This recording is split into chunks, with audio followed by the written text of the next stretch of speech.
Hello and welcome back to Bookish and welcome to my Saturday Hodgepodge, my weekly wrap-up of all things books, bookish stuff, booktube things, anything else I want to talk about. You may be aware that my wife and I took a vacation to Europe last week, and we went to Munich and Salzburg and to Zurich with a stop at Hallstatt, a day trip to Hallstatt for the most touristy place on earth, I think, along the way, and some other kind of day trips. We spent a lot of time walking.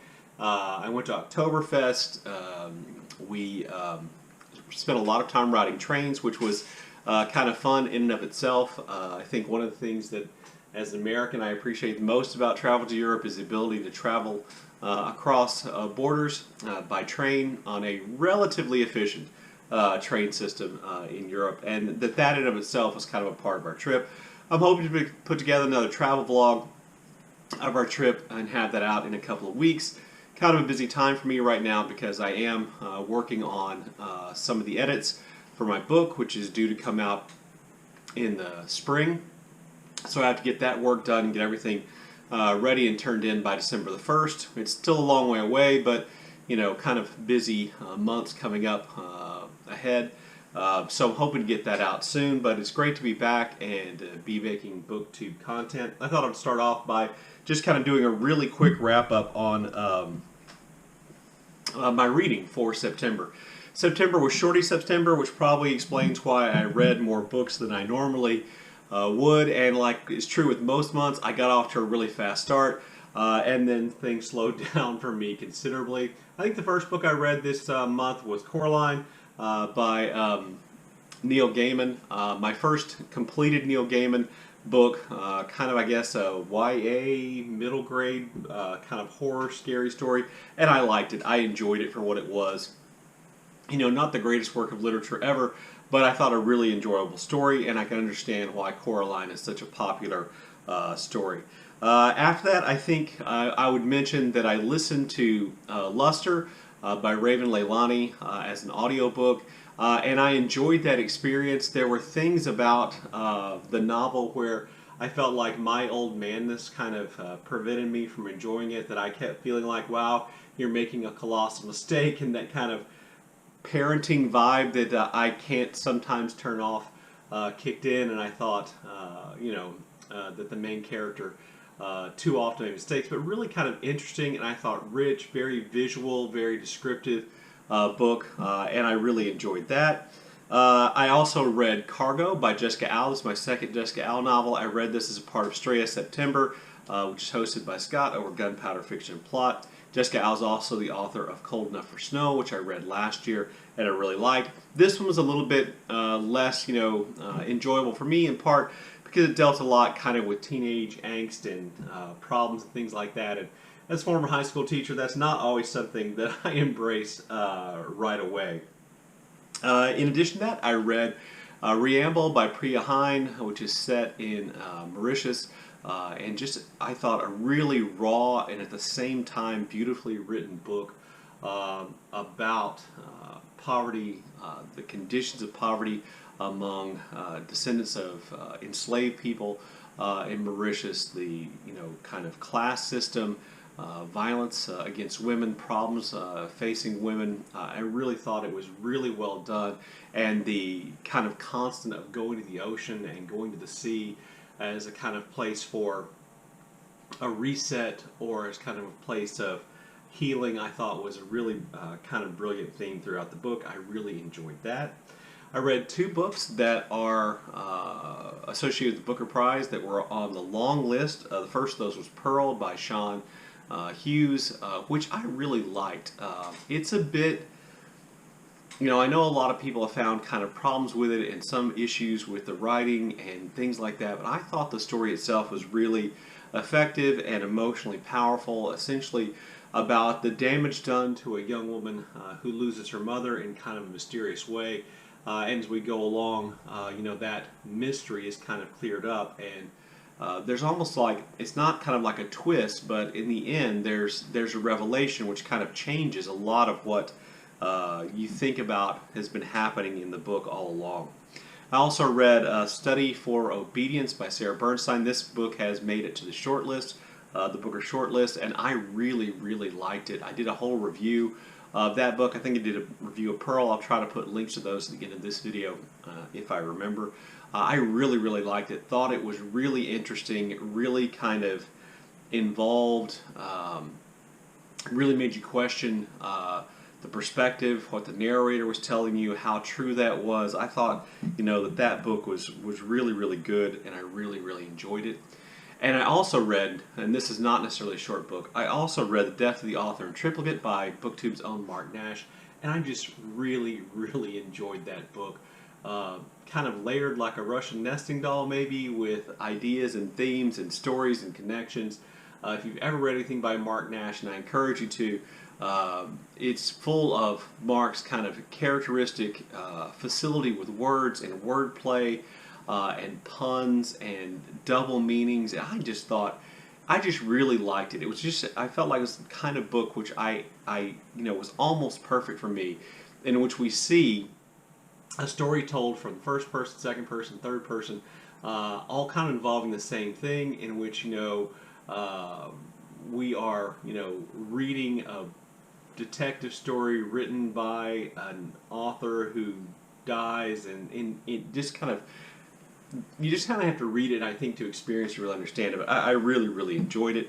And then the last book I read this month, the only book I read while I was on vacation, was A Sense of an Ending by Julian Barnes, a book I've been meaning to read for a long time by Julian Barnes. And I thought it was really well crafted, a very short novel, really well crafted, with an almost completely oblivious narrator whose slowly realizations dawn on him about his actions and their impacts on other people, and things about his life and the life of others that he thought he knew and comforted with that turned out not to be true. And I thought it was really, really well done. I didn't really think it was great, but I think I would say I appreciated the craftsmanship of the novel more than anything else. Anyway, I think that wraps up all the books that I read in September. September seemed like an incredibly long month for me because, like I said, I went on vacation. I went out of town. So as a part of my vacation, I went to, my wife and I went to Munich, and then we went to Salzburg as two of the parts of our vacation. And in both places, one intentionally and one kind of surprisingly, I was confronted with the history of the Holocaust during World War II and Nazi Germany's war on people considered to be undesirable, Jewish people, the Romani people, political dissidents, homosexuals, people with mental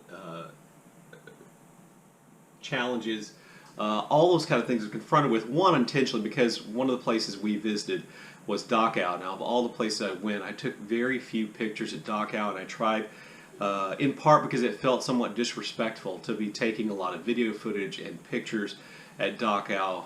But one of the things that Dachau reminded me of, and one of the things I think that, in the United States and in the Western world we need to be more aware of is how the Holocaust evolved. And I'm sure for most of you this isn't telling you anything, but I do think for a lot of people what they don't realize is that the Holocaust evolved slowly, that Hitler didn't take, power in Germany and the next day start opening up death camps with gas chambers and, killing thousands of people, in part because he knew that he had to bring the German people along to kind of like that old, a frog in boiling water. You slowly raise the temperature and the frog doesn't realize it's being boiled alive. In the same sense, I think what a lot of time Hitler was doing was, getting the German people to accept one more thing over and over again, until by the time it got to, the end and the final solution, that Hitler had consolidated power so much and the German citizens were so distracted by their own suffering during the war that Hitler then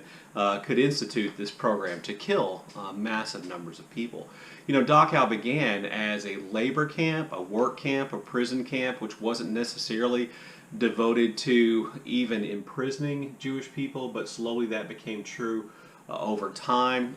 It was certainly a camp in which cruelty was common, in which death was common enough they needed crematoria to dispose of dead bodies. And as the war went on, the violence and the death toll certainly picked up as the population of that camp increased. But it's a really good example, I think, of how the Holocaust actually takes place, and how, societies that are made up of civilized human beings allow these things to happen, is they allow it to happen slowly.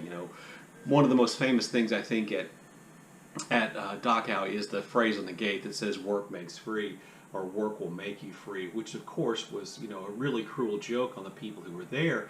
But in part, it was a part of the fiction that Hitler was creating, that this was kind of a re-education camp where you'd send all these people and teach them how to be better Germans, in part by teaching them the value of hard work, which is one of the things he claimed as a German virtue.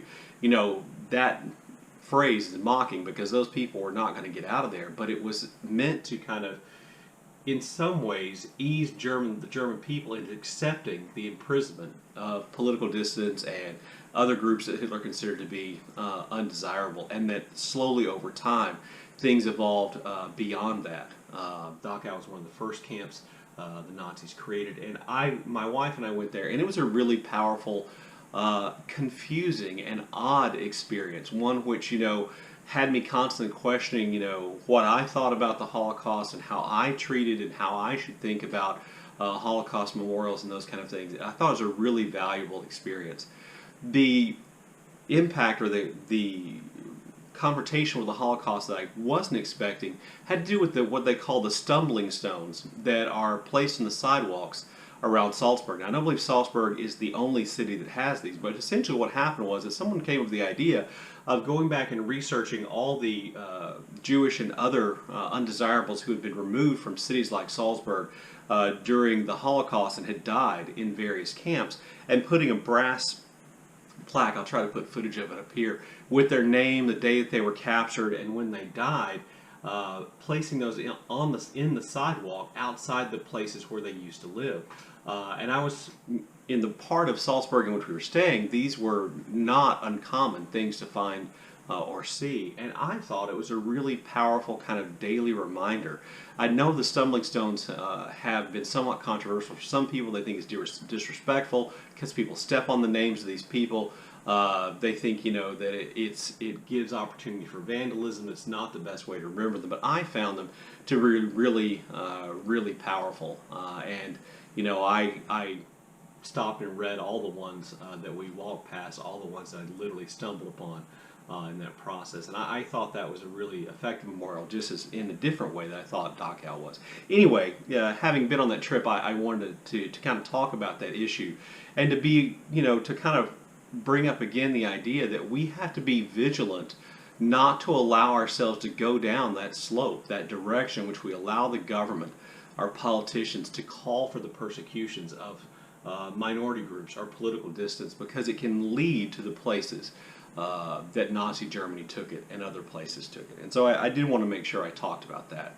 Also, day before yesterday, the Nobel Prize was announced, and this year the Nobel Prize recipient was Jan Fosse, who is one of my new favorite writers. I have only read the Septology, but those books really won me over, and I thought they were just absolutely beautiful and really well done and emotionally powerful and accessible and all those things. And so I was pleased that Fosse had won. Now I realize that is Fosse's win, white Nordic male win, is not a victory for diversity, but I can't help but be pleased that he won, because I love his work so much, and I intend on reading more of it soon, even though I've waited now and it's harder to come by. The last thing I wanted to mention today in today's Saturday Hodgepodge was I want to mention a new website, a new YouTube channel I found, which is called Write Like writing like. And basically it's just a YouTube channel that has all these old documentaries about writers. And I love things like that. Now, some of them are old and they look weird, and some of the things they say you're like, wow, that can't be right. But I still enjoy watching these things because I have this kind of fascination with the life of writers. As a historian, that's one of the things that I'm interested in. And so I'll leave a link to that channel down below. It's not a small channel by any means, but I do think, if you're looking for, a documentary about a specific writer, there are lots of documentaries on that channel about specific writers, and I really enjoyed watching some of those over the last few days. Anyway, there you go. There's my Saturday Hodgepodge for this week. I look forward to your comments in the comment section below, and as always, thank you for watching.